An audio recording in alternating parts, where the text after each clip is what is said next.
Hello and welcome to the Social Business Youth Summit 2021. I am super happy to welcome you at Impact of Dhaka. And in this session, we're going to talk about how you can start your first business, social business off the ground. And we have some wonderful friends who are ecosystem builders, enablers, and promoters of social business. Um, First up, to begin with, we have a message for you from our friend Marcella, who is a program director at Unison Youth. Unison Youth believes in combining the next generation passion to change the world by incubating the next generation of social business leaders. So let's have a look at the video message that she sent us. Hello, my name is Marcela Lessa and I'm the Program Director at Unison Youth. Today, I'm here to share with you some of the best practices to take your social business off the ground. Before we start going deeper into the concepts that I want to share with you, let's talk about what is a social business.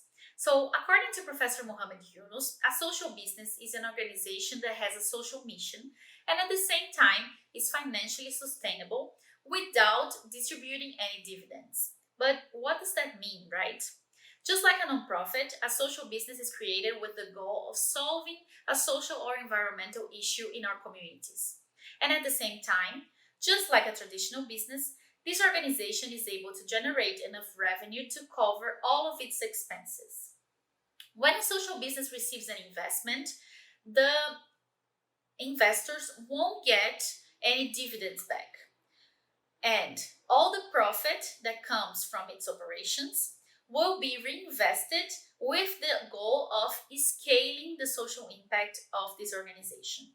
So, what are some of the main attributes of a social business?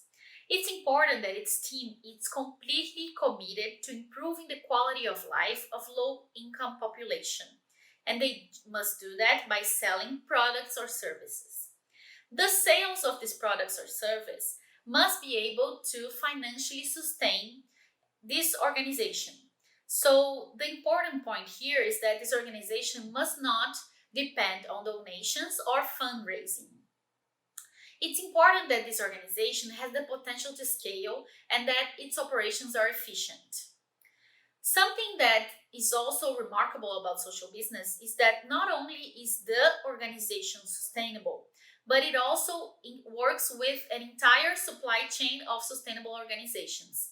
So, of course, it has the power to promote an entire community ecosystem of sustainable organizations. Now that we know a bit more in detail what kind of social business are we talking about, uh, I want to talk to you about how to transform your idea into an actual social business, right? To do that, I'm going to talk to you about a case of one of our fellows. So, Yunus and your fellow, Lina Strulli, created a company called Dafero. Dafero is a social business that sells date spreads, and with the revenue generated from the sales, they reinvested in training and hiring refugee women that live in the Washington, D.C. area in the United States. So we're going to use this social business case as the example to go through an entire exercise that I want to do with you. So today I want to take you through a social business model canvas. This is a structure that was adapted from the traditional business model canvas, and it's very useful when you're starting to launch your social business. So I'm going to highlight some of the topics that we believe are important for you to think about when you're starting your social business. So the first thing that you're going to think about is what? So what is the intervention model that you're going to use? So what is the product or service that you're going to sell? So in Lina's case, she sells date spreads. So these are spreads made of dates that are healthy and don't have any added sugar, are vegan, and are super good for your health. The second thing that you need to think about is your channels. How will you reach your beneficiaries or customers? So, what kind of channels are you going to use to take your product to your beneficiary or your customer? In Lina's case, she uses the internet to sell her date spreads. The next thing that you need to think about is for whom. For whom is your organization working? So, who are the main segments that you're going to work with. And here I find Lina's case interesting because sometimes the organization might not have the same beneficiary and the same customers. So the person that they are selling the product to is different than the person who is benefiting from the operations of this organization. So going deeper into Lina's case, we have the beneficiary who are clearly the refugee women that Lina hires to work in her company. And the customer are the people who actually buy the date spreads that she's selling. And it's important for you to think about the value proposition for these beneficiaries and also for your customers. So, what is the value proposition that Lina offers to the beneficiaries? So, the refugee women that are employed, they get the chance to receive the support they need to build their lives into a new country. They learn English, they get monthly payments, and they get the support to support their families, right? And the value that she provides to the customer is that she sells these healthy date spreads that are available for people who are interested in sustaining a healthy lifestyle, that might be vegans, that they are looking for a healthy dessert. And moreover, it's important that you measure the impact of every step of your organization. So this is the first moment where you're going to think about impact measurement and really try to already brainstorm what are some of the key aspects that you want to measure to be able to prove that you're actually generating positive impact.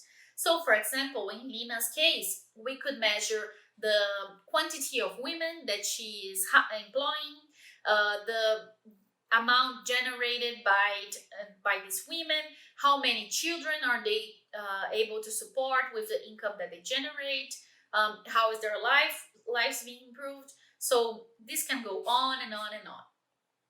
The next thing that's important for you to think about is how. So what are the main activities that you need to do to be able to operate your social business? So here we think about Lina needs to buy supplies to produce the date spreads. She needs to train these women. Of course, she needs to find these women that she's going to train. She needs to market this product, so she needs to sell it. She needs to think about logistics. She needs to think about so many different aspects, so many different activities, right? And what are the main resources that she needs? So she needs people, she needs money. Does she need access to something? And the next step would be, what are the main partners or stakeholders? So what are the main groups that she needs to access to be able to run these operations? So here we think about, for example, the United Nations or some nonprofits that might be working with refugee women that she might reach out to be able to run this organization, right? And last but not least, we talk about how much. This is the point where most people reach out to Yunus and Youth asking help with. So the first thing that you need to think about is your earnings. So what will be your sources of revenue? Here we're talking about Lina's example. So she makes her revenue coming from selling date spreads. But could she diversify to other products? Could she create other healthy products to sell? Could she create services? What else could she do to be able to multiply her revenue streams, right? And how much does each revenue stream represent in the whole amount that she makes? And we also need to think about costs. So what are the areas of great financial expenditures? So is it people, the main area where she spends the money that she makes, or is it with the goods that she needs to produce these date spreads? So you need to also think about this cost structure. How much money are you spending and where is this money going to? And last but not least, you need to think about the profit. How will you reinvest the profit in your social business? So will this money go to training more women? Will this money go to an expansion to other regions of the country or to other countries? It's important that you have a clear plan on how you're going to reinvest this money. So I gave you a quick overview on some of the topics that are really important for you to think about when you're launching a social business. If you need more support, please contact us and learn more about the Yunus and Youth Fellowship Program.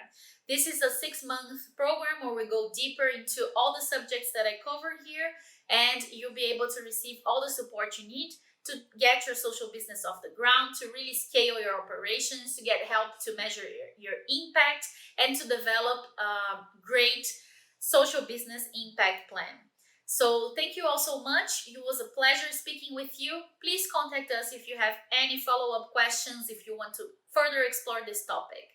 Thank you all so much. Have a great rest of the lecture, and bye-bye. Thank you so much, Marcella, for sharing such valuable insight and also offering your support. Next up, I know you've been waiting for it. I'd like to welcome Fahim, Shihabhai, and Linka to join the conversation. Fahim, we'll start with you. Please let us know how you are doing today and a little bit about your organization. Hi, my name is Fahim. So, yeah, thank you for having me. It's a good day. Just came back from Cox's Bazar yesterday. So, work-wise, everything is fine. We are trying to scale our operations in different locations now. So, yeah. All right, thank you so much. Shihabhai, how are you doing today? And please tell us a little bit about your organization. Well, I'm doing fantastic, Lamia. It's great to be here. I'm at the Impact Hub in Dhaka. It's also the office of YY and YIB. It's fascinating to get out of my rooftop where I've been hiding away from society in this pandemic. So first of all, I would just to give a warm shout out to all my friends in Bhutan. We are with you with all the support, and thanks for spreading the gospel of social gross domestic happiness. And right now, these days, I am helping out Professor Mohammed Yunus with his social business concepts and ideology and his love and passion for it. In my morning hours, I work at the Yunus Center, where I look at the global projects that Yunus Center holds out and partners with its global ventures and collaborations. I also look at the due diligence and risk assessment of the various partnerships, and that's how my day goes. And at night, during my off hours, I work on a global vaccine campaign. So I'm sure you know that we at Yunus Center are working hard day and night to promote the COVID-19 vaccine as a global common good. So we are working with Oxfam, UNAIDS, and other 30 organizations as well in the development sector to give the gift of a global common good COVID-19 vaccine across all communities of the world. Thank you. Thank you so much, Shihabhai. So next up, we're going to go on to Linka, and for that, we're going to go from Dhaka all the way we're going to travel to Bangkok for this conversation, where our wonderful friend Linka is joining us. Linka, how are you doing today? And can you tell us a little bit about your organization? Thank you so much, Lamia Abu. Hello, everyone. Demo Nacho and Sawadika. My name is Linka. I'm calling from Bangkok, where my office is located. So I'm working in UNDP Asia Pacific, and I'm working in an initiative called Youth Collab. It's co-led by UNDP and City Foundation. So what we are doing is that we're empowering young people through entrepreneurship, leadership, and innovation to accelerate the achievement of sustainable development goals. So how are we doing that? So basically with the scope of Youth Collab and through engaging young people, we support young social entrepreneurs to build their social business, to sustain their social business. And also at the same time, we have another initiative called the Movers Program.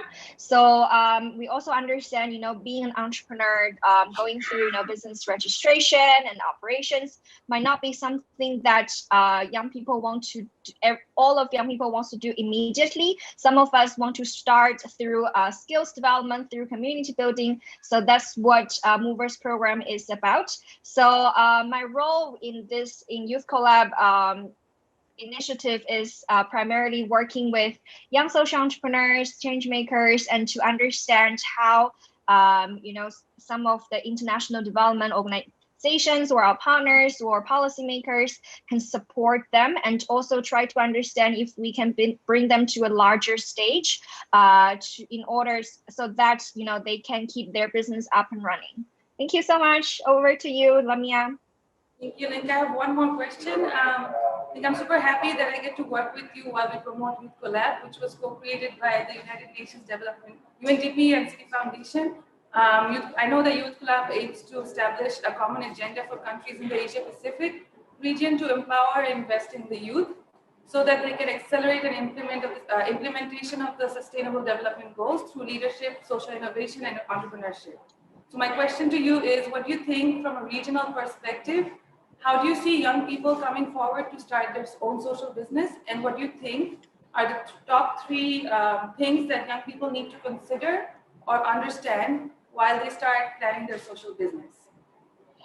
Yes, thank you so much, Lamia Abu. Really love the whole paragraph, the intro paragraph of Youth Collab. Definitely, I can see that you've done your homework. I really enjoyed that narrative. So the question is, things about young people starting their social business, right? And I think a lot of people in this conversation would agree with me as well. Like the biggest difference between an entrepreneur and social entrepreneur, especially young youth-led social entrepreneur enterprise, is that the pure motivation doesn't comes from I found a business opportunity, I'm gonna just use that and make a lot of money. Or the motivation is not about personal branding. It's not about getting recognition from people and also build our strong personal brand so that we get famous. A lot of social entrepreneurs, they started out of the motivation of there's some problem, and I personally experience this kind of problem, and it pains me. It pains me to the extent that I feel like I should do something about it. And I would say that if I were to summarize one line of social entrepreneur is idealistic people with a commitment of actions, right? So even though that a lot of people who are there are things that we complain about, there are things that we feel unhappy about, but who at the end of the day really take actions and take commitment to address it. And it's not just that. It's not about having this commitment and motivation. It's also about being humble enough to understand that we don't know everything. We are here to learn. So basically, there are a lot of things that a lot of programs that have a really great intention of sparking and engaging more young people to take the initiative to become a social entrepreneur. But then what happened once you light up the spark? What else can young people do to continue this journey as a young social entrepreneur? So within the scope of Youth Collab, what we provide support to young social entrepreneurs is a Springboard program. So basically, once you have, after the spark was light on, right? Young people wants to be a social entrepreneur, but then there's what we call a valley of death, because in the world, in the ecosystem of social entrepreneur or startup is so foggy, is so hard to navigate. What do I do next? How can I see myself? I can see myself in the angle, but how do I go there? It's so difficult, right? So in this valley of death, it's basically if you don't have enough connections or resources or guidance, it's very, very hard to continue. So through the Springboard program, we also try to support young social entrepreneurs with opportunities, with mentorship, with guidance, with a community and network. So yeah, that's our effort, our endeavor, and yeah, I'm not sure if I answered your question. I'm just feeling very proud of things that we've been doing. So I'm trying to share. And thank you so much. I think this was important to know for those who are looking to start a social business, because a lot of times most of the entrepreneurs and members that we have here at Impact Hub Dhaka, they're always telling us that they're kind of clueless about what to do and how to do these things. And I think that it's great that you have been working here in this region and in the country to solve that problem. Shihab Bhai, you work with Nobel Peace Prize winner Professor Muhammad Yunus, and you are an international project manager. We know that you work with a lot of projects and development partners and who incubate and accelerate social businesses. So please let us know what opportunities you see for social businesses in Dhaka. In Dhaka specifically? All around as well. Thank you. Well, thank you, Lami. As you said, most of my work hovers around international collaborations. And for the past 2 years, I was focused in South America specifically. And right now my shift is in East Africa, in Tanzania, Kenya, Ethiopia, Rwanda, and all these pioneering East African countries. So the experience that I'm going to share with you is it has a sort of like a global context to it. And what I found was working, and I had the luxury and privilege to go to Colombia 2 years ago before the pandemic. And what I found that the energy in the Colombian youth, it's mind blowing. Like people who know me also know that I'm a big Iron Maiden fan. Hashtag Bruce Dickinson, metal fans everywhere. So in any concert that you go to in Chile or in Colombia, the exuberance and the passion of the South American youth is beyond compare. You can't draw parallels with any other global audiences. So this passion also translates into social business or in your daily life or whatever the stream that you're working on right now currently, right? So that's going to Colombia. That's what I first found out, that when I'm talking to these young advocates around, young enthusiasts, they had no idea about social business. But once they saw like a 5-minute video of the Nobel laureate and got to go through a basic workshop and training on how to do a social business, they were just gung ho about it. They just jumped into it. They went back to their communities, identified a social problem, and tried to work with the communities to find the social problem and design a business solution around it. And that business solution wasn't free, because as our Nobel laureate says, a charity dollar can only go this much farther. An actual profit-making company with a social and socially conscious motive will go much farther. It will extend beyond your and your kids' lifetime. So that element of change was fantastic to see in such a small amount of time, within a span of 90 days. Fast forward to East Africa, when I'm talking to youngsters in Beijing, Tanzania, Uganda, and Kenya, they're the different modality, different regions have different social barriers to contend to. I find, and those countries are just like our country was a British colony to begin with. So they were very formal like this. When they opened up the meeting, they had their guidance who said, "Yes, sir, good evening. I would love to talk to you too." And it was just very formal, very rigid, quite unlike the Colombian diaspora that I dealt with. But after one or two meetings, when they saw what Professor Yunus is all about, and when they went to the lectures, we did an initial introductory workshop on social business, the technicalities of it. While Gosti is also involved in the material development of all these projects. The barriers tended to fade away after 1 or 2 weeks. And then they actually could find this connection between the village they came from, or the community or the region they came from, and the innate social problems that was residing in it. I'm sure you know in Uganda there is a massive election campaign that went on. There were protests in the street, and there were a lot of social, what we can say, I wouldn't say problems, but a lot of friction that was going on. And a couple of the students actually came up on how to have a social enterprise or social business that can be focused on bringing these solutions up in the camera and have a free open dialogue, a democratic dialogue to talk about it. How you monetize these things, that comes differently. But the key to it was we kick-started the campaign, the flame has been lit, and the seed was planted, and it's going on. It's going to take 1 year or 2 years, it might take a decade, but the movement in East Africa for social business has been started. For Dhaka, Lamia, what I found out that the work on social business has been started by Professor Yunus and his contemporaries and partners and the likes of SBYS Ventures for a long time now. Even the political context and the climatic context, things got a bit of bumps here and there, but we always found our place, right? And since Bangladesh is a growing economy, it has been graduating from the LDC for quite some time now. I saw an article in Daily Startup from Dr. Deodhra Bhattacharya that is like the new beginning of an end. So we have graduated from an LDC and coming up as a middle income country. And as you can see the potential, in Bangladesh there is a saying that Bangali kinai chaile korte pare. There is no limit to what we can do as Bengalis once we put our mind to it. Imagine Canada being one of the leading nations. They had 9 doses of vaccine bought for each member of the population. And Bangladesh, we didn't have a 10-year strategy. But right now, my parents just got vaccinated 2 weeks ago, whereas my great-grandparents and uncles back in Canada, they haven't had the vaccine yet. So the potential for Bangladeshi youth, from my personal experience, growing up in this country for the past 30 decades and sharing its challenges and life-changing movements, the potential is sky high. It's bigger than Colombia, it's bigger than East Africa. The only thing that's pushing us back is the belief in ourselves. So we need to believe in ourselves first. And being part of the subcontinent and being part of one of the out of the tiger economies, the potential is massive, sky high. And there are fantastic incubators here in Dhaka as well. Impact Hub being one of them. There are a couple of other startups which is not coming to my mind right now. But you can always take help. And of course, Yunus Center is always there. I'm sure our fans know.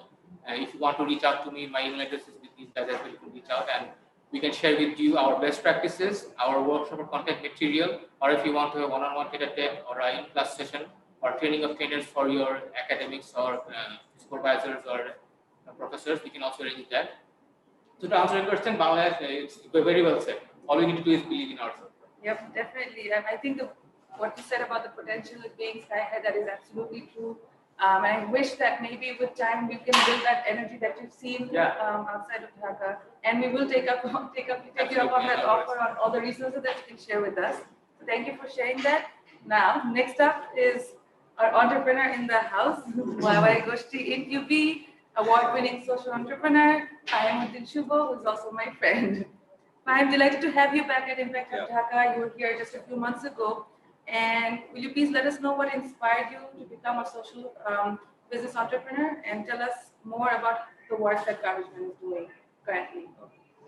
So, by training, I'm an architect. I studied architecture in North-South University. So while studying, it was like a different experience because we talked about the beautiful cities, we talked about beautiful buildings, we talked about aesthetics, function, and a lot of things, right? Yeah. But when I came to the professional practice, it was quite different. The difference was so painful because we are in Dhaka and we see a lot of urban problems that bothers us every day. Waste management was one of it. So it kind of bugged me because when we're designing buildings or housings, or unless it's a big compound we're designing, there is no much acknowledgement for waste management. We just keep it somewhere, like we put everything in a bin, and the bin is placed somewhere that we don't go to, like the guard room or parking. There is no designated place for keeping the waste bin. So that's where the question started, like, can we incorporate this in our design, building design? Then the idea of incorporating, then you have to have a client who actually understands your idea or will be willing to take that chance. Now, for me, that was a long shot because I was just a young architect trying to talk about certain things, which is far from the practice. Right? And then I started looking around, and when I started seeing it, I saw that 70% of the waste is basically food waste, and it's organic. And we have been the agricultural country for quite a long time. Agriculture is nothing new for us. And having 70% of this organic material going to a waste was a shock to me. Like, what can we do about it? And then looking into that, like, there is a good potential of turning them into organic fertilizer. And we have a demand of organic fertilizer because of the agricultural practice. So that's how this whole idea of turning waste into the organic waste into compost, and then the recyclables was another part. And I saw a very good market for the recyclables. There is, like, an informal sector going on, which we kind of don't acknowledge because it's informal. So as a whole, this waste management, from the behavioral change to the opportunity of the waste, had struck me. I saw good potential. Then I started going into different events of social business, like one where Shajib Bhai was speaking about YY Goshti and social business. I was there as a participant. So that was kind of, an introduction for me to how to convert this problem-solving approach to a business model or to a business canvas. That's how I started. And right now, Garbage Man is working. I will start with the behavioral change first, because these are the items, or these are the components that we are working as not to monetize, but to spread awareness or to increase the market size. So we are working in awareness build-up. We work for COVID response. We work with the community waste collectors. We try to train them, empower them. So these were out of our, it was a response for the crisis, and we're trying to spread awareness. But for the business operations, we are collecting waste from different organizations, kitchen markets, restaurants, this sort of places. We are collecting organic waste, and we are converting it into organic fertilizer, and we are giving it to rooftop gardeners or urban farmers. And we also started, during COVID, we also started a collection drive. So the aim was to include the household as well, where we produce, let's say, different type of recyclables, paper, plastic, glass. We wanted to collect that as well. So we started that, and we are partnering up with different compliant recyclables, because we don't want, see, the problem in this sector is compliance, like safe work environment, hygiene, these sort of things. So even if that is expensive in our context, and expensive not just in terms of money, expensive because it's a behavioral change for the workers, for the society. It's kind of new to ask the waste collectors to wear gloves and mask and proper equipment. So we are working on that, and we want to work with the compliant recyclers who are committed to this idea of environmental and social parameters. So that's another one, and we are. You would be happy to know that we are working in the Rohingya community as well. We have one project going on. We are scaling that up. So there we are working with WFP and ICCO Corporation. We are upcycling the food packaging waste. Before our intervention, it used to straight go to the landfill or get burned. So that approach of WFP of taking care of their own waste, we kind of helping them to develop a solution where we are producing different products. And in the approach of making products, we kind of had a human-centric design approach where we empowered the Rohingya refugees in the process of product making. So that was a great experience, because they are in a setup that is very controlled. And when you give them opportunity to produce or showcase their skills, they're thriving to do something good. So it was a good experience. So we are scaling that project as well. And we are working with UNDP to build capacity of the scrap dealers and formalize that part as well. So a little bit of a lot of things happening for garbage man. So yeah, I think garbage man is like a shining example for the youth in Dhaka who wants to get into social business. Because being part of the subcontinent, I'm sure you know, for those who haven't visited Bangladesh society, when we talk about waste management and waste eco-friendliness of waste management, people think that we are dealing with garbage. There's a lot of stigma attached to it. Yeah. And brilliant guys coming from a different background. He said he's an architectural student, right? And coming from a good family and getting into this business and getting your hands dirty. Was it difficult to convince your family or your friends? So this is a question I always get, but of course there was a struggle, because that's very new, and there is a generation gap between our parents, right?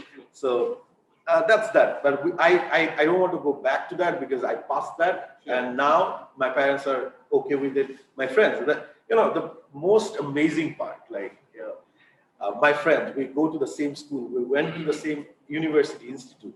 It was a shock to them as well. Right. The book that I'm reading now. So it's the fear and the desire that keeps us from thriving, right? So yeah, it was a challenge, but then it takes time. I don't blame them. We all have different mindset and context, but now things are different, because there is that's why we need prototyping. That's why we really need to get our hands dirty, because idea will take you somewhat level, but when you have the thing in front of you working, that makes more sense to change people's mindset. So it was challenging. It is still challenging, but we are working on that. So it's a good experience. Let me ask another stupid question, because I'm not part of the waste management industry right now, so I'm learning a lot from this young man here. It's great that we're having this conversation. So when you're talking about protocols and having the best practice, are there any government introduced or the private sector, has it come on board and to help you out with having these established standards or protocols? Are there any benchmarks or ISO certifications that you have to follow? So for the product that we're making, let's say the organic fertilizer, there is some standards, like which parameters we should be to sell it, what are the parameters. But for the waste management, the basic, we are running on ideas, we are just giving them gloves. I will try to explain my experience, which we did in the COVID response. So we provided personal protection equipment to the waste collectors. We provided PPE that is completely different from our context. It was plastic, and we provided the gloves, boots. We expected them to wear it during hot summer, but that's not how it's going to work. We forgot the context that the weather is different here. We cannot expect the waste collectors to, and they're doing heavy lifting job, the buckets, the paddle vans, everything. So they're not our workers, but we still try to support them. But there is no, as an industry, there is no guideline that you have to do this, how. So municipality, government, there is a room for introducing all these. So the experience with UNDP working in Cox's Bazar was, we're trying to address that as well. Like, what should be the best practice for the scrap dealers? How should they, so we are working with 5 standards there. So no child labor is one, gender balance is one, where male, female, they get equal pay and hygiene facilities. We are trying to promote an association, which should the scrap dealer should be part of, like a workers' cooperative. Yes, so that they have more say with the with the other stakeholders involved, and they're, as an industry, they're more strong. And then the safe work environment being the most important one, we're trying to have a guideline for them, like how they should address the workers who are working with the machines, right, or sorting things. So we are trying to do that. The reason why I asked this question, Lamia, was to just inform the youngsters. Like, when you want to start a social business, you won't have all your friends or families with you. The government will not come on board and help you out on day one. The industry or the other private firms will not help you out. Just like this young man did, you have to start your own. You start building the protocols, and everybody will fall in line once they see the success. One of my favorite lines from poem is that our deepest fear is not that we're inadequate. Our deepest fear is that we're powerful beyond measures. Congratulations to you. You're doing so much. You're trying to reach into every sector in the country, and I hope that plenty of visitors, viewers here will be able to find a gap and work with you as well. Linka, you've been sitting there for a while, so we'll just come back to you. No, I really enjoyed the whole conversation. I definitely agree that Fahim is the shiny role model for young generations. And I also see him as a shiny role model to me. Thank you. I definitely stole some of my questions. As long as it's covered. So Linka, if you could imagine that I am an early stage social entrepreneur and I want to know what opportunities does Youth Collab have for me, and how are you helping and supporting entrepreneurs like me? Right. Yes, I kind of spilled the answer in my previous round of question and answer, but I would like to also re-emphasize again. So basically, so within Youth Collab, because we see ourselves as a convener in the ecosystem, right? We actually divide our work into 3 levels or 3 streams. So the first one is working primarily with young people directly. So with the Springboard program, where we have, this pre-incubation process to make sure that, if you have an idea and you don't know what to do, there's some sort of guidance, there's someone there can mentor you, and as long as you show your commitment. And we also have Movers program more on the skills development side with individuals. And then another level of our work is in the midstream, where we work primarily with our partners. So across Asia Pacific, we have around 190 partners from more than 25 countries. So we work with our partners, try to exchange opportunities and resources, including, for example, our partners, AVPN, which has a huge network of philanthropy and impact investment. And we have also crowdfunding and financial. I'm trying to develop financial solutions for young social entrepreneurs. So that's on the midstream, and also on the upstream, where we work with policymakers, ecosystem enablers, try to understand what are some of the gap and opportunities that we can bring to the entrepreneurship ecosystem. For example, we're now working with ISDB across the region to understand the ecosystem of young social entrepreneurship.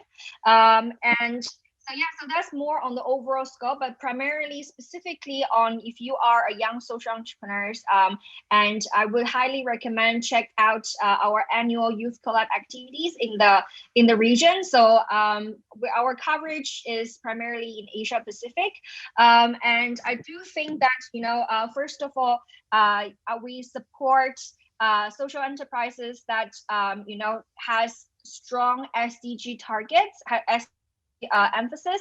So I would recommend try to see how your business, how your idea is aligned with SDGs. And also I think there's always a chicken and egg question, right? So you want your business to grow, but you need support. But people who are supporting also want to see, how much you can do, how much or commitment that you are doing. So right. So I think sometimes it's really hard for an entrepreneur to move things without resources, without support. But then on the other side, people who are supporting want to see some of the progress, right? So you are many of us in the early stage are in this chicken and egg question. So how do I move without resources? But then I need to show my progress in order to get resources, right? So I would say that it really comes down to how much how much is your commitment. And I think a lot of investors and supporters would agree with me, especially on the early stage, is really about people. It's really about trusting people. And in order to build that trust, you have to show your commitment, and you have to let the other people know how much you've tried and how to say, and how much you think that your effort is based on the best that you can at the current stage of whatever that you have, right? So yeah, I guess that's my question, and that's my answer for early stage entrepreneur. Thank you so much, Linka. We have quite a few questions coming up as well, but let's get to that after we can finish our question. Chia Bhai, I'm just so glad that the three of you are planning this because we have like someone from every sector of the ecosystem. Please tell us about some of the work that the Yunus ecosystem or the Grameen family is doing to support young entrepreneurs. For example, I know Grameen has 3 social business funds who are investing in Nobin Uttokta projects. Tell us how it started and how Grameen companies are supporting it. Well, although I'm not directly involved with the Nobin Uttokta program, but I can still share what I've learned. So the Nobin Uttokta program is like all the other grand ideologies of the Grameen family started from one day when Professor Madini decided to go to the field and talk to a couple of group of borrowers, female borrowers from his microfinance program Grameen Bank. So once he went to the field and he was talking to these ladies, mostly in their senior citizens in their late 50s, saying that how is life, what's up, how is the day going, now that your family is built up and your styles have done with their education. They said, yes, Dr. Yunus, thanks to you, thanks for giving us this shining, guiding light to our family that we have raised our kids as good citizens. They are very well educated. A couple of them has degrees, technical degrees, masters and university degrees. But unfortunately, they are out of work. They can't find that work. When they want to do a specific job, there is either a call for you have to know someone, you have to be someone, something like that, or there are very small opportunities out there outside of Dhaka. So he said that why don't you take up business? Why don't you be an entrepreneur instead? Because that properly said you can't be a job seeker always. You have to be an enterprise creator so that we can keep other people coming in as well. So they said that how do we have this access to funds, and do we have the technology to begin? Do we have the training to begin? Because when you're in a university, all they teach you is like a basic know-how, the bookish knowledge. So the practical application of technology is very minimal in hours of quantification. So that's why Professor Yunus had a vision saying that I'm going to set up a fund for Nobin Uttokta. Nobin Uttokta is a Bangla word which means young activists. Nobin means youth and Uttokta means one of the initiatives. So for these young initiators, there would be a fund which would initially provide a basic training, a technical training on the course or industry that you want to set yourself to. So if you want to go into like tire manufacturing or tire reselling industry, or if you want to be a technical expert in car manufacturing or even in the garbage industry, we have something there. So there are like three-week program, a short course and a middle course, with which in that course the respondents are given the basic training, and then you are given a specific sum. It's sometimes $1,000, sometimes it starts $800. It's not that big. It's sort of like a microfinance loan itself. And after 2 years, you pay it off. So not only you come with the loan, but the package includes the basic training as well. And after 6 months or 1 year, there's a follow-up and monitoring evaluation, how is it going, and it started doing that additional loan, something like that. So the last time I checked, there were like 95,000 borrowers from that from the Nobel program, and more than 90% of it was created, and most of the businesses are doing well. Unfortunately, these are very small businesses, and I would say these are micro SMEs, so they don't come up in the news in your daily national paper that things are doing very well and all that. But it's stuck in every nook and corner around the city, around the outskirts of the city and the areas as well.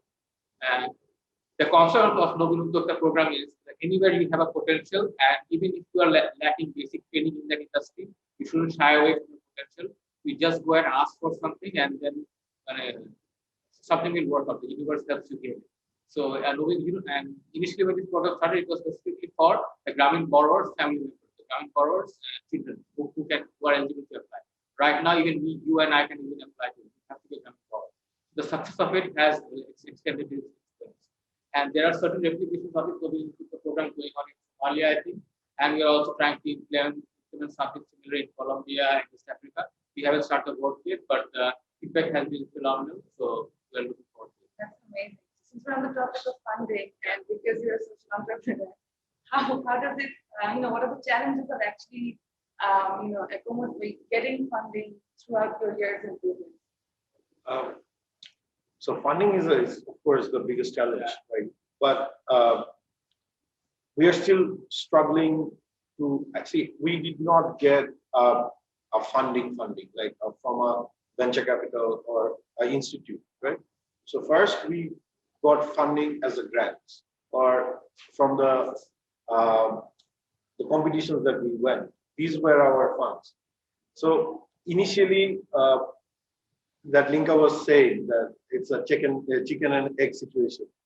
So it's always, you have to go for bootstrap, even if you are in a very high stage of growth stage of your process, you still have to be in a bootstrap.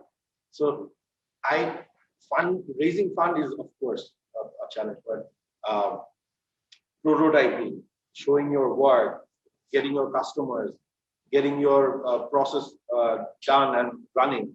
These are the most important challenges. Does it get frustrating? Of course it does, but then you have to really see that what exactly you need. You don't need to start from a fancy office. You don't need to start buying all the resources at once. You don't need all the things at your disposal. You can share, you can ask from people. So as an entrepreneur, the best skill is to ask questions, ask resources to the people.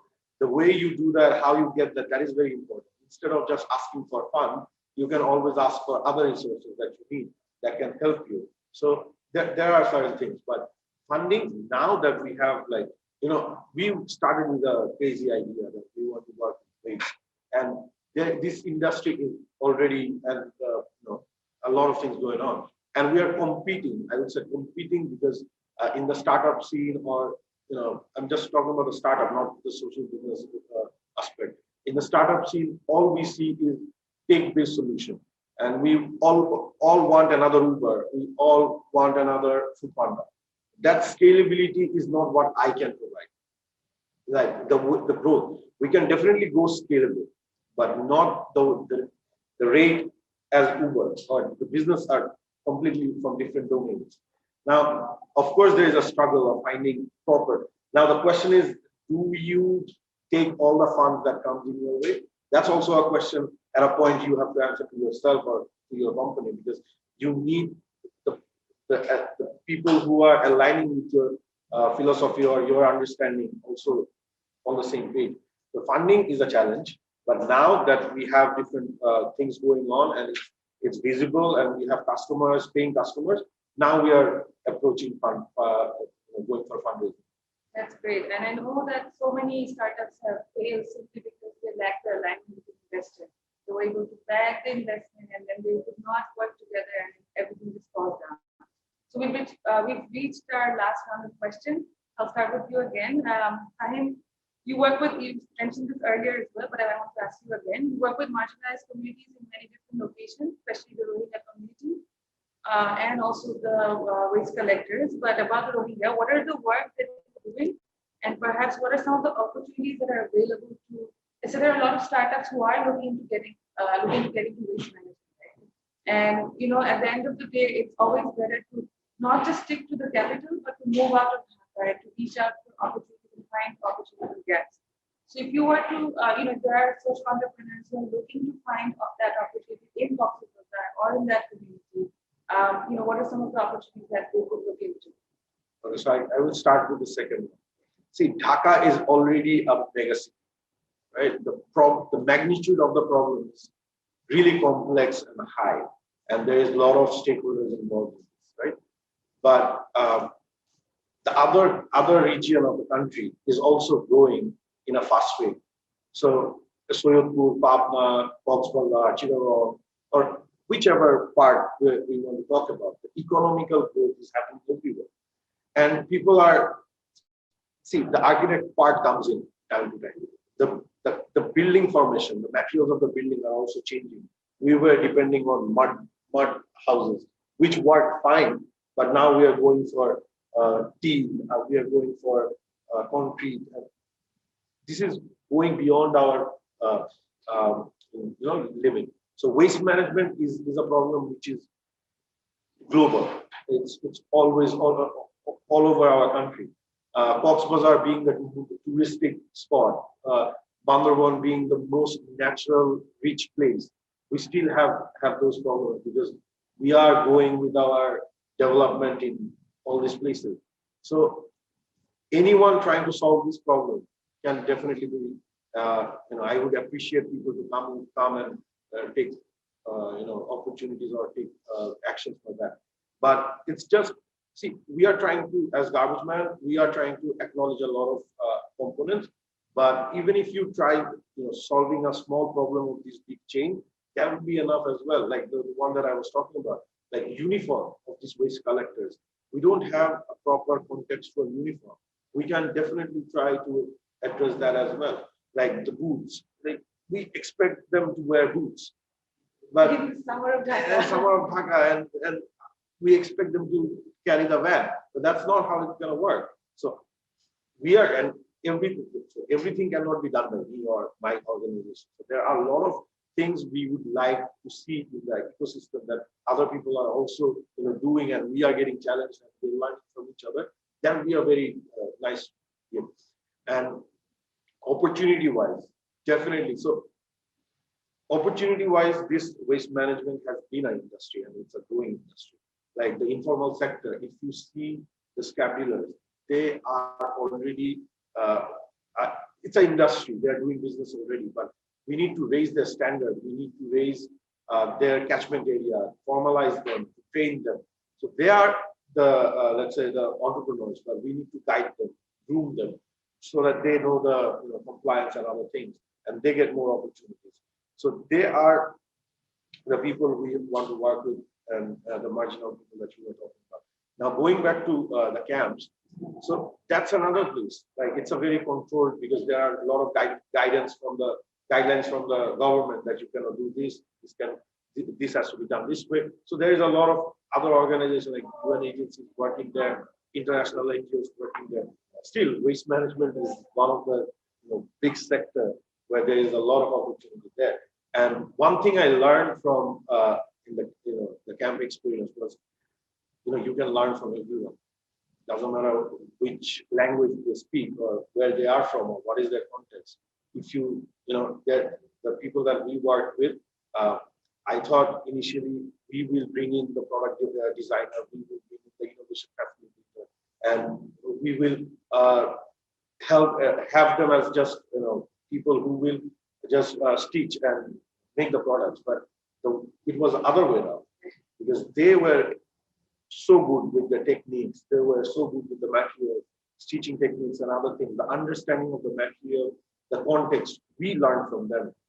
So it was a back and forth with the learning curve, but these people were amazing. And, that was a learning curve for us as well. So yeah, and in the camps and even in the other areas, in Cox's Bazar or in Rangamati, like the ethnic people, we have a lot of things to do as an entrepreneur, as society people. We have Like we are the privileged part of the society where we really don't, we have certain things that the other people, they don't. So we should go out and take responsibility for all these development.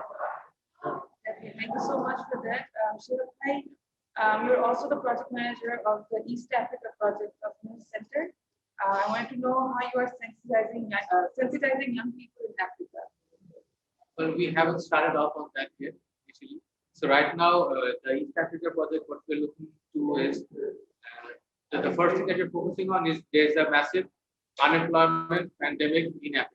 This is one of our start. So in the youth in Kenya, Tanzania, Uganda, when people come out of the universities, they are always seeking out a white collar job. But when they are set up in the real life in the corporate sector, they see the opportunity. So that is where our concept and hypothesis of comes in, and we are set up for the 3-year plan. So in a three-pronged way. Firstly, we would be working with academicians and in the academic area. We will target universities, the most well-reputed ones in these regions, and look to set up a YSBC in there. So YSBC is the Youth Social Business Center, and it's like a central hub in a university. It doesn't have to be a physical space, especially in these times it can be a person and email.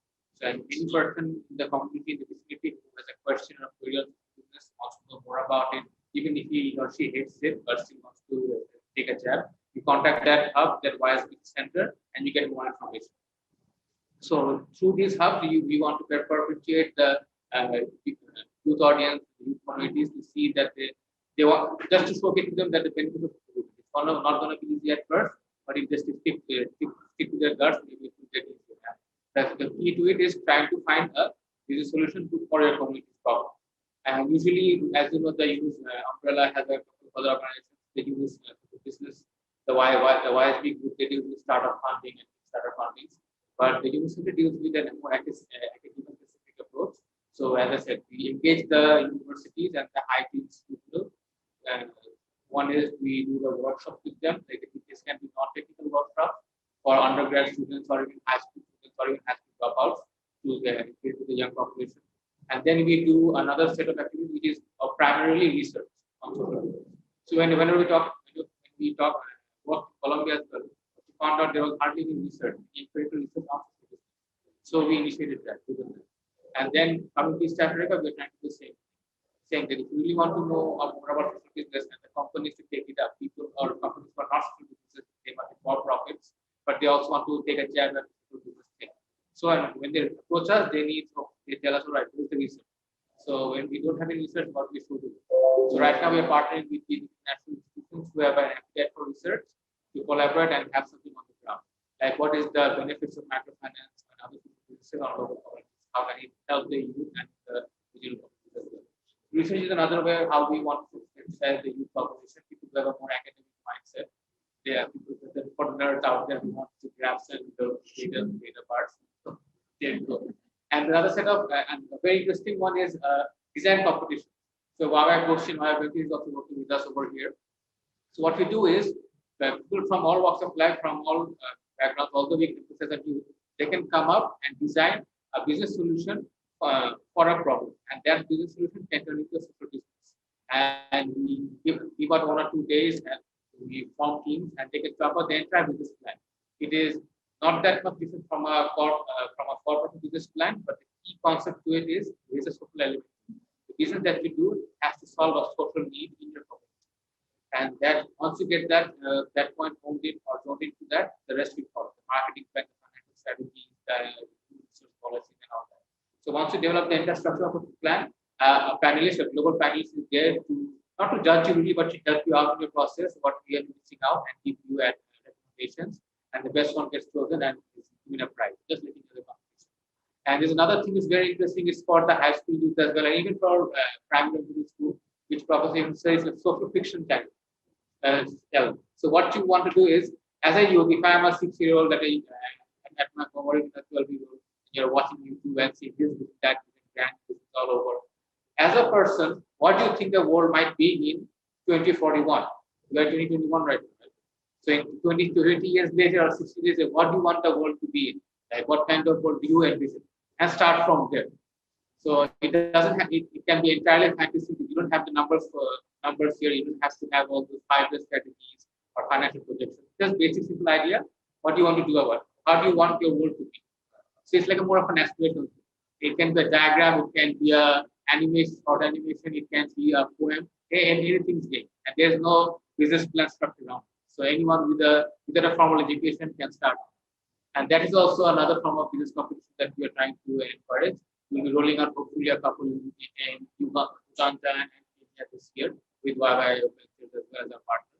So these sort of interesting things also we keep on going back just to like ignite the interest of the youth. So research, academic research, workshops, social design competitions, and we also translate a couple of Professor books into the local language, Swahili and the other language as well. Because what we saw time and time again, the power of Professor's word, even if it's translated into other languages, it has the same concept. And people get riled up, yeah, I'm going to start a business. I'm really excited about the social fiction channel as well. We had a meeting last week, awesome. And I think because you have said that it can just even be a painting of how you Exactly, see yeah. your world. I think it would be exciting to see what people write about the future and how they see it. And I think perhaps that would be enough information for us to like really look into how we can fix it. Thank you so much for that. Linka, what do you think about emerging young entrepreneurs in Bangladesh, and what advice do you have for them? What do I think about Bangladesh?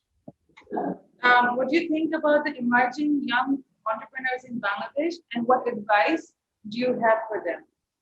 Right. Yes. So I think with Youth Collab, actually one of our favorite group of people to work with are young social entrepreneurs from Bangladesh.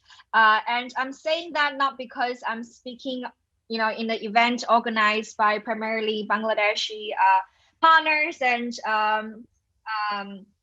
friends, but it's true. And I think the similar impression and saying goes with all of my colleagues. It's so nice to work with young social entrepreneurs in Bangladesh. So I think Youth Collab we started our work in 2018, where we asked our partners to so we were scouting what are some of the national best SDG solutions.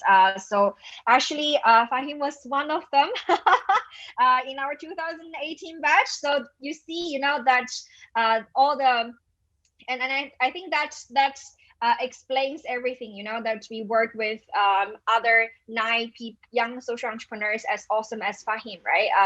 And then the same goes with in 2019 and last year as well. So basically what we think about, working with young social entrepreneurs from Bangladesh are almost all of them that we've been working with.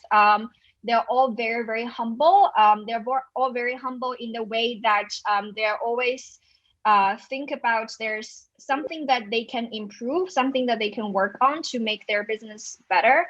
And they are always there to listen and there to connect with experts, especially I think with the scope of our support, we connect a lot of international experts and mentors.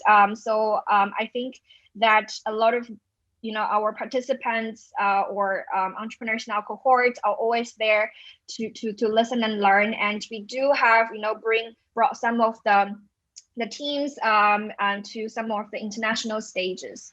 So I think in terms of things that I want to say with young people in Bangladesh, I think I always, when I joined any workshop related to youth development, I always ask these questions.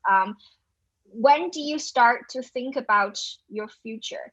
And I think the similar pattern that you will find is that people who are entrepreneurial, they started to think about their future as early as 12, 13, 18 to early 20s. And I think that's something that we also observe, comparing on people who are entrepreneurial and non-entrepreneurial, because, I always believe that there's a certain stage when we all feel like waking up and look around and realize what's the purpose of my life. And some people have that stage, after, for example, they got a good education degree, they've got a happy family, they've raised their good kids, and then they tick all the boxes that other people list out for them. And then they realize, okay, so what's the meaning and what do I actually do in this life, right? And I think a lot of people who are entrepreneurial, we have this awakening moment as early as that. When we think about ourselves, when we think about the future, we don't think about all the list that other people ask us to tick, all the boxes, so that we become the kids, or we become the person that other people want us to be, right? We think about what is our list, what do I want myself to be, and what makes me happy. And in order to get there, what are some of the things that I can do, how many things I've tried, how hard I have tried. So I think those are the things that, that I observe from a lot of entrepreneurial people, especially from Bangladesh. A lot of I would say I've interacted with a lot of people from Bangladesh, right? And I think a lot of entrepreneurs in Bangladesh, you are the people who doesn't fit into the mainstream life path of a lot of people. You have your own way of thinking, what do you want, and there are a lot of voices would disagree around you, families, friends, people won't understand you, but that's not what you want. You don't want to tick boxes to make other people happy. You want to tick your own boxes. So I think that's my message to young people in Bangladesh. Think about what is your boxes. What do you want to take for yourself? I have one more question from Mariam, who's joining us online through our platform. It's for you, Linka. And she says that as a translation graduate, what potential do you see for translation in reducing inequality when it comes to social enterprises? Right. So that's a very interesting question. I've never asked this question in my life because I never associate translation and social enterprise as something that linked with each other. But if I can be very, very honest with you, the story of my life is that I always differentiate my translation track and my social entrepreneurship track. And the reason was that, when I was 18 and when I was about to start my university degree, I don't know what to do. So I asked around of my family and they say, oh, translations, because it will give you a stable job with high income and very good social recognition. So I went for that.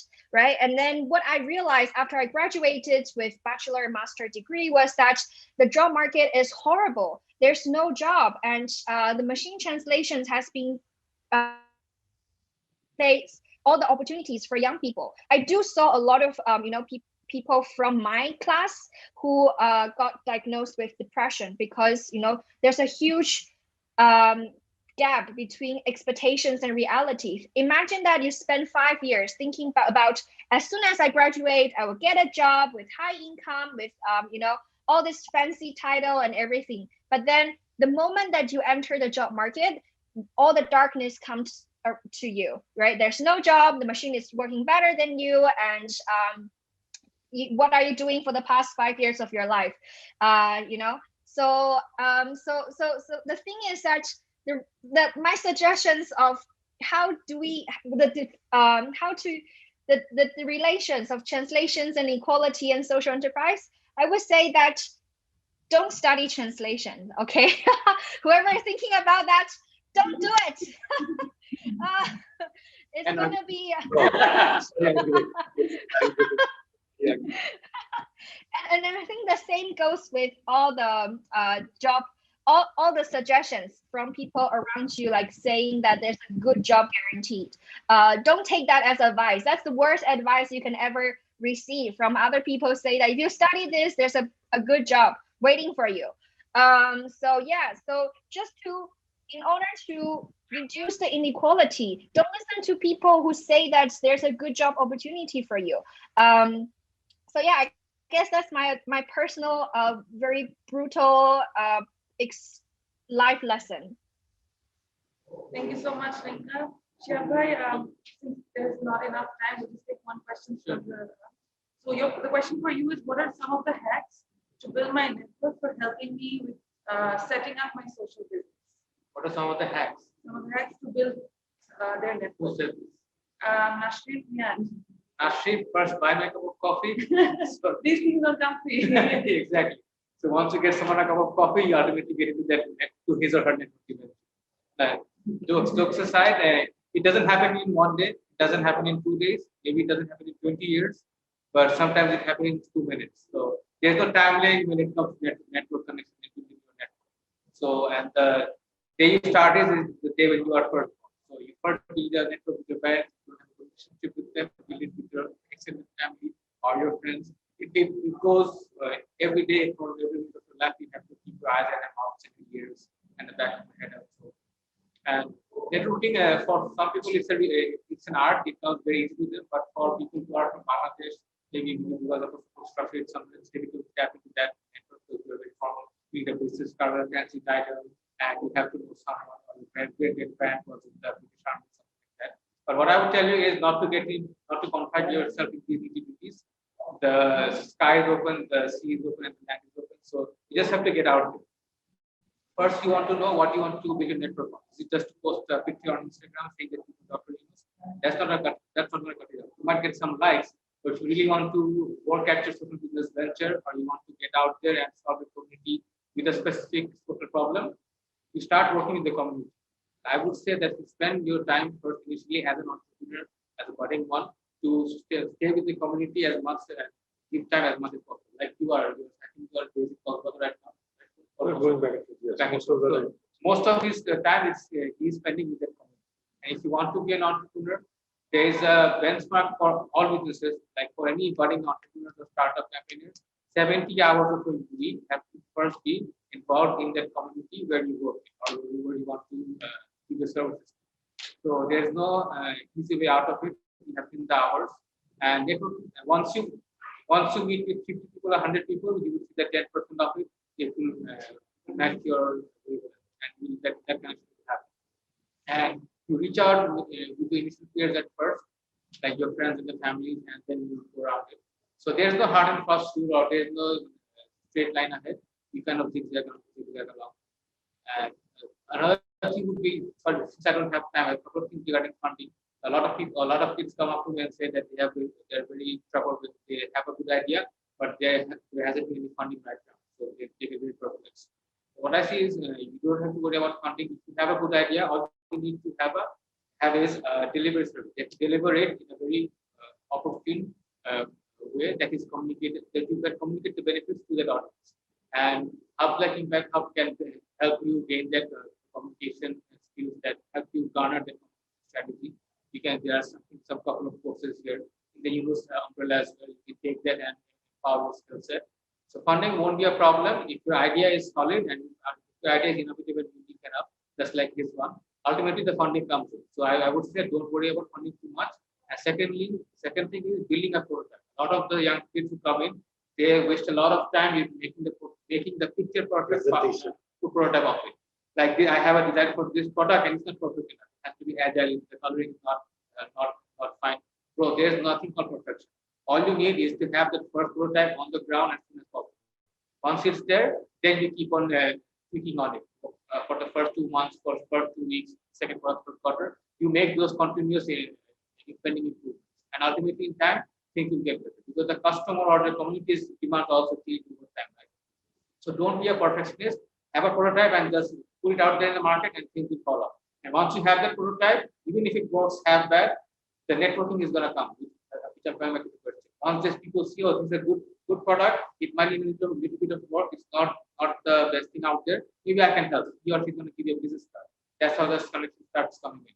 And once you have a couple of prototypes on your backpack, the other people in your extended network would see, hey, he's not a quitter. She's not a quitter. She has developed a prototype and just hit out there. So she has intent. So and they also know that she has 3 or 4 prototypes in her backpack as well. So if people question her integrity, they have the answer already. So the network will automatically build upon. So in this time and age, I know we are very digitally focused. People keep putting random SMSs on my LinkedIn at 3 a.m. or 4 a.m. Doesn't work that way in real life. We have to be on the ground. We have to get your hands dirty like he's doing for 7 days a week.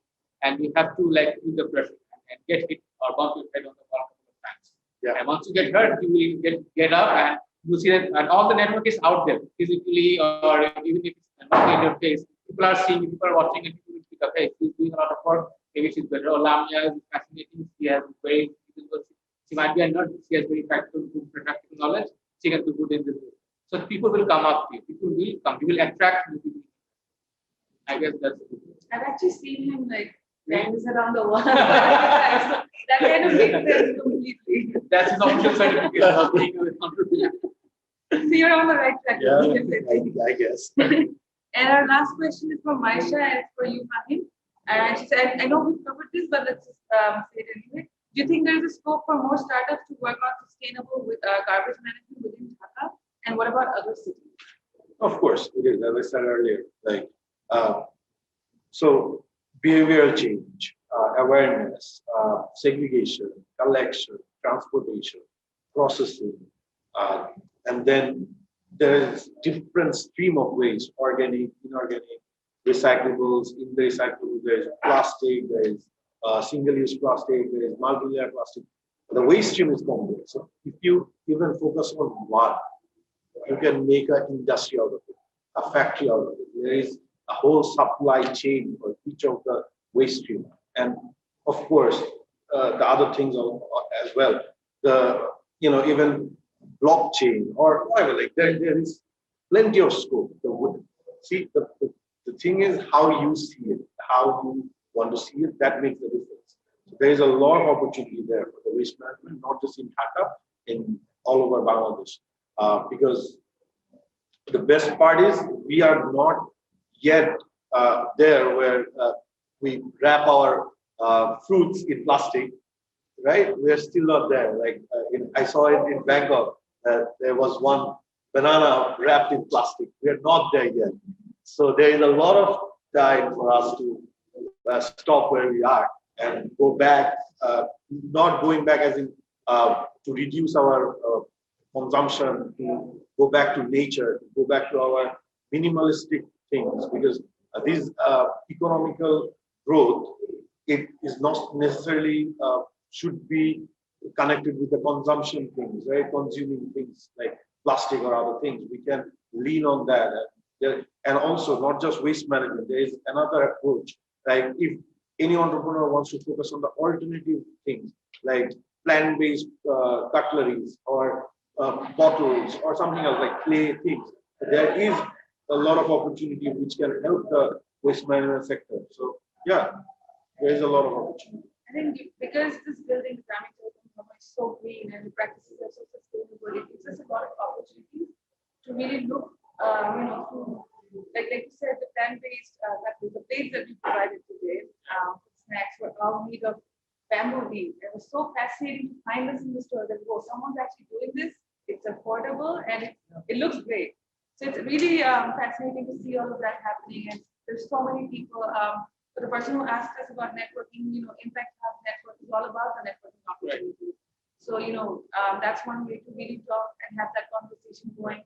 I look forward to all of you joining us in another event so that we can always, keep this conversation going. So thank you all so much for coming to Social Business Youth Summit and for joining this conversation. I know that all of you offered your support, and I will take you up on that offer. I will connect you to everyone who reaches out to me. I think that's all the time we have. Thank you again. Thank you, Linka. Thank you, Linka. Thank you so much, everyone. Dhanyawad. Bye-bye. Bye. Bye.